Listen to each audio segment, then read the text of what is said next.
I do one of these things for YouTube, which is the Joey Reynolds rap. I do another one for Facebook, and that's called The Late Joey Reynolds, not because of my death, which is imminent. I have a good exit plan. Also, I do one for TikTok for those people who have short attention span and are looking at the thrill seekers, the ones that go to the Indy 500 to watch the cars hit the wall. That's the TikTok crowd. There's a different purpose for each of these platforms. Now, what platform do we have? We have the Republicans, the Democrats. They pretty much erased that Libertarian Party. And you got an election coming up for two guys who are very popular and nobody knows why. If you ask a Republican, why do you like Trump? They really can't usually tell you. And you ask a Democrat, well, what's the thing about Biden? They don't know. Nobody knows, but we have to have this cult following. You know, everybody is like Jim Jones, the guy that went to British Guiana and had everybody follow him and the religion, and they drank the Kool-Aid and died. We don't want to do that, but yet we're choking on our own selfishness, you know, the self-centeredness. Boy, you know, you talk about accenting something. See, what happened was the phone separated us and put us together. It has an evil side and it has a good side. The evil side is when you use it for bad purposes and it's dark, and the other good side is when you communicate with it. But you have to have judgment.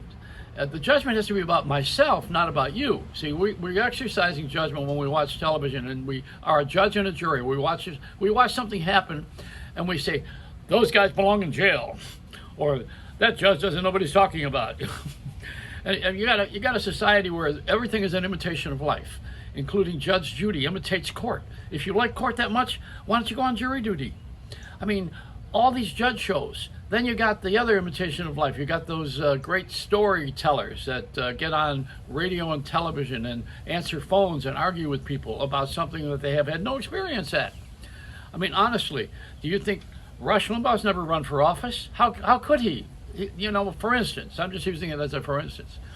And the guys on MSNBC, anywhere, they haven't run for office. These are not experienced people. Trump is not one either. You know, he's a television star. You like him because he's the apprentice. He's the guy that fires people that he doesn't like, which everybody would like to do. I did that. In Buffalo, I was the #1 disc jockey in the whole country in 1966. And I had the biggest ratings in history, and I had the Billboard Awards. I was winning everything, and the station would not give me more money.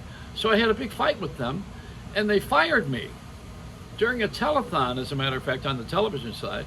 So I went over and I nailed my shoes to the door of the general manager, and I said, fill these, you asshole. And that guy became the president of ABC.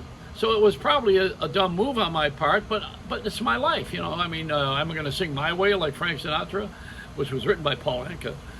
You know, I mean, is it? I think so. Anyway, you know, we got a whole society of people who are self-centered, and we learn to be that way. There's a difference between being centered and being self-centered. You put the self in the middle and you got a selfie, all of a sudden you got a camera shooting you with something you think, and nobody else wants to watch it. Because we don't care about you, we care about ourselves. That's self-centered. Now, if you run for office, as a rule, you do anything to win. You would sell your mother's laundry, anything to win. It's a dirty game. That's probably why I'm not in it. I like to do things for other people. You don't do that when you run a country. You can't do things for other people. You got to do things for yourself and pretend they're for other people. It's an illusion. You give people the idea that you're actually on their side when you're really on your own side. I would say that Donald Trump, for instance, who separated us, now wants to put us together. It's conquer and divide. That's what they do. He was at one time a television talk show host who learned from someone he managed, Morton Downey Jr., the talk show host. He also learned from Imus. He was on his show a lot, Shock Jock. Howard Stern had his encounters with him. He learned from all of us who were over the top and out of line, and said the things that people were really thinking, but they're impolite, as a rule. Now, you know, the rules have changed. So you got a guy that's in office who has changed the rules, and now we're all going to live by this idea that anything goes. And then you have the other guy who wants to restore something, and nobody wants it the way it was anyway. And nobody can ever have it the way it was. Life never goes backwards, it goes forward. You're never going to have what you had. You can't.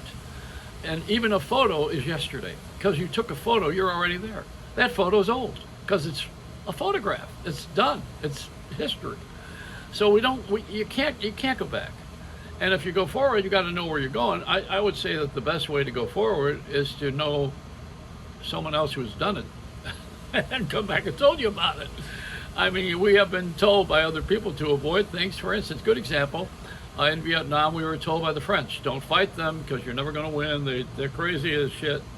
And they told us to not go into certain places with the Arabs because they had all these territories with Arabs. As you know, the French colonies were in many Arab countries, many nations, and now they're fighting with them. They're even killing some Frenchmen in Paris, I mean, for some other reason. But they know the Arab mentality, and they knew the Vietnamese. They knew the Eastern mentality. So they were trying to tell us, but we went anyway. And we still got our nose in everybody else's business. It's so strange that you go to a gas station for milk. You walk in Walgreens. Used to be a pharmacy. Now it's a neighborhood store. If I'm out of something, I go to Walgreens. You go to Walmart, and they sell fruits and vegetables. It used to be a mercenary store, no, a millinery store, excuse me. Mercenaries, a bad word. But we have different things in our world, and we don't want to let other people in from other countries, but that's what this is. This is people from other countries.